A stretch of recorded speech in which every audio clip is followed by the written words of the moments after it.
been busy. Mm-hmm. You've been venturing out in the work-life world. You know it. And on my end, things have been getting a little hectic, but I like it. I like how things are working out for us. If you're wondering what we're talking about comic pools, and I'm looking to see what volume this is for sure. I'm going to tell you in a second. This is Comic Pool Volume 10. Ooh. We are on Volume 10, ladies and gentlemen. I like it.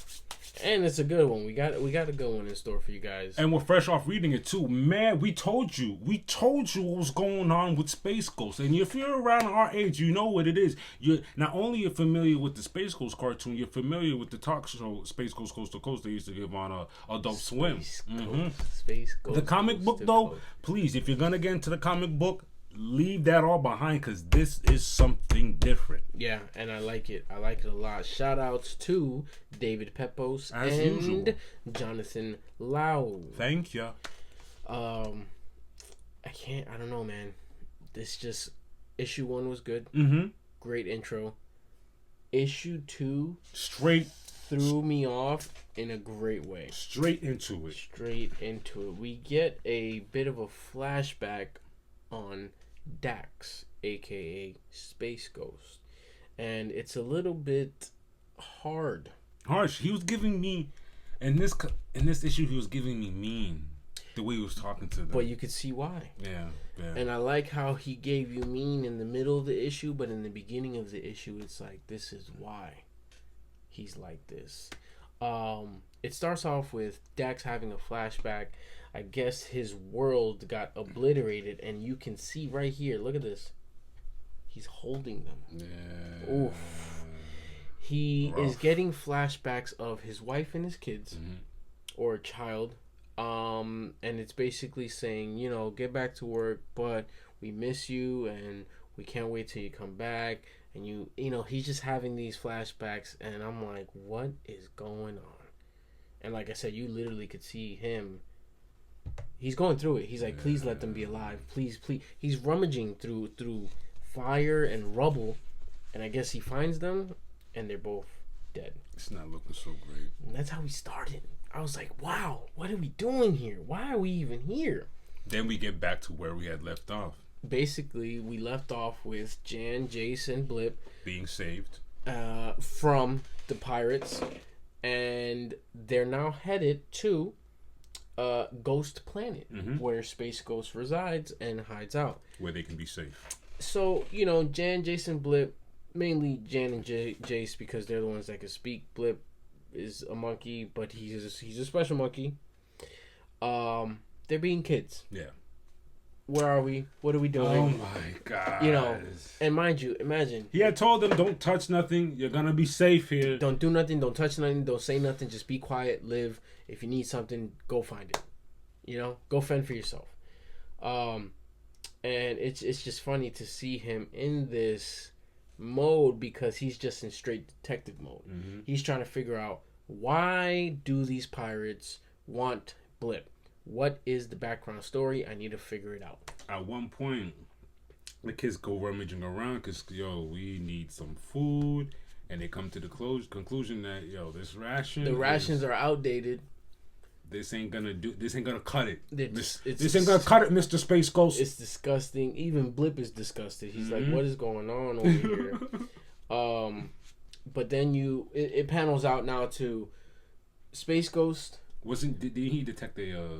Asteroid or meteor? Yeah, or something like that. Before that, he's still trying to figure out why do they want Blip, right? I remember he had said, why is such a company so interested in Blip? Gotcha. Yeah, exactly. So as he's in his quarters, he's trying to figure out why. Then he gets the notification that the asteroid is going to hit or the meteor is coming through, and of course Jan comes through, demanding, we need better rations. What is going on? This is unacceptable. Space Ghost is like, stop. Are you being serious right now? This is not the time.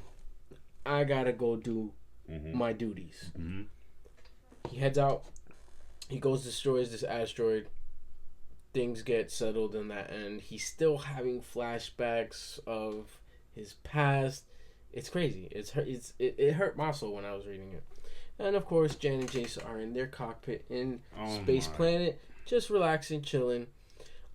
Jan is doing her due diligence and her homework and trying to figure out who is Space Ghost and where they are. And where they are, what are they doing? What she's basically in survival mode right now, and I respect it because she's trying to. She has a brother. I'm getting that. So it was he took the ship solo. Jace. Yeah. Yes. So Jace is being a annoying little brother. Jan's like, can you just let me figure this out? Go, you and Blip, go do something. Go have fun. Next thing you know, go have fun apparently means steal the ship. Go Space Ghost's ship and wild out. I didn't know that's what that entails. That's a little wild to me. So whatever. Jace, Blip, in Space Ghost's ship, they blast off into to space. Crazy. What they didn't know is that there's this hellish monster out there. An energy consuming monster, matter of fact. And it just causes havoc. And it just so happened to grab onto Space Ghost's ship, which Jace is manning. Meanwhile, Space Ghost is over here trying to help out, trying to destroy the asteroid. And Jace is over here running amok like a spoiled child. Like a kid. What's crazy is how did they figure out that it was consuming energy? Oh, when he grabbed onto the ship, the battery started depleting. Oh, okay. So then the dilemma became that how's Space Ghost gonna defeat it then? Because he's all energy. It was very interesting. So then sooner or later, we start to see that these kids aren't just kids. They're smart. They got a little head on them, I guess. Jace can actually man a ship.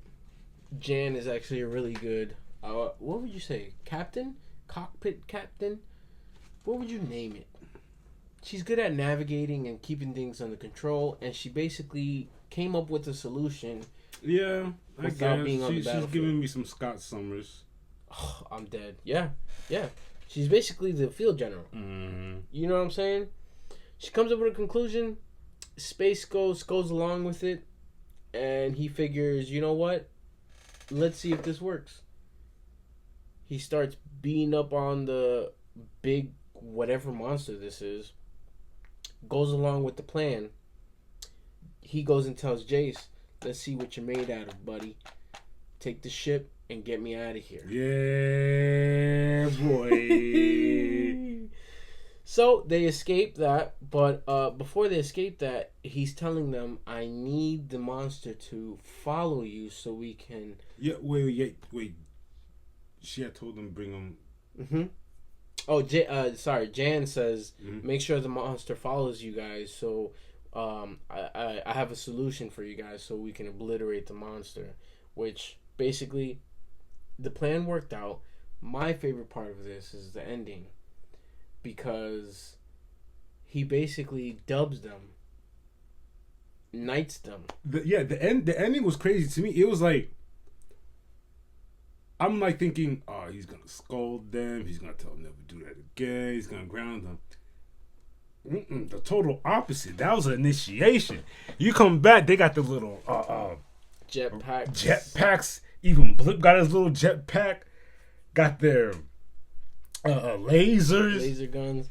And the funny thing Space Ghost is like this. Yep. Jan goes, I don't understand, Space Ghost. Why are you doing this? He said, it's simple, Jan. I do this to protect the innocent. She goes, no. I mean, why are you doing this for us? Because sometimes just being innocent isn't enough. Sometimes you need training to keep people safe.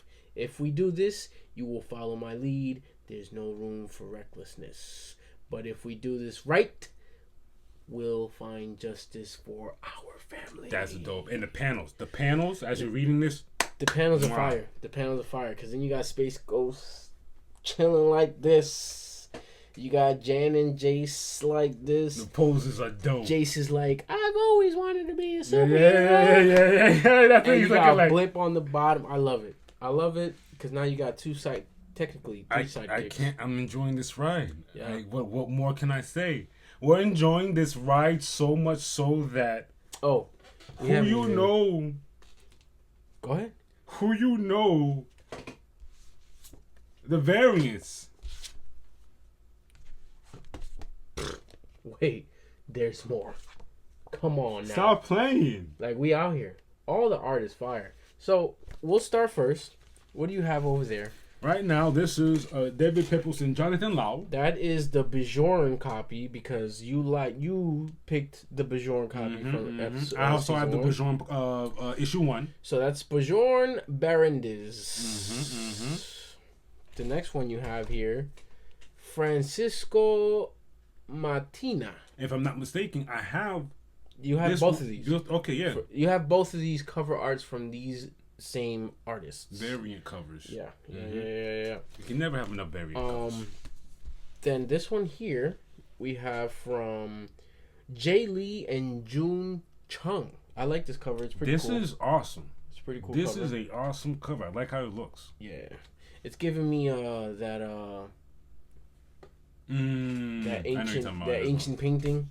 And of course, my favorite, we got the Michael Cho cover. I like the foil. I don't know why, but I went with the Michael Cho. Not just the foil. I like the cartoonish. It's animation. giving me. You know what it's giving me? It's giving me the old school penciling lining. Because this is, as I know, that's thin. This is more painting, brushing. This the thick outlining. Cartoon, and it's giving me Cartoon Network Boomerang vibes. Like that's why I picked that one specifically. And last but not least, I don't believe this artist was artist for the first issue, so this is a new artist for us, Joe Quesada. I like this because it's giving me realistic rough sketch. I like, and look at that cape. That cape is fire. I like it. He always be having some dope. Heroic ode to hero poses. I mean, bro, this right here. Yeah, man. He's always the poses is always. I don't want to say nonchalant. They're stoic poses. He looks rough here, bro. Like he just beat some people up for real. But again, shout outs to David Pepos and Jonathan Luau. And good job at bringing such a it's not like this is a new hero. This hero's been here for years, decades even. But they were like the way you revised it and now you revived it. Yeah, it's I like what you're doing. And we already saw sneak peeks of the new issue coming out in July. Looks dope already. We already seen the David Bjorn one, the Bjorn one that he likes. It looks dope. We're excited, and I'm glad we waited to read this because issue 3 is right around the corner. Come on, yo. Yeah, it looks dope. That looks dope. Yeah, that's hard.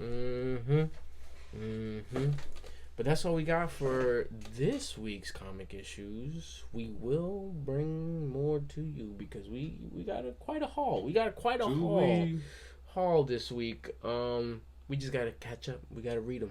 That's all it is. Till next time, y'all.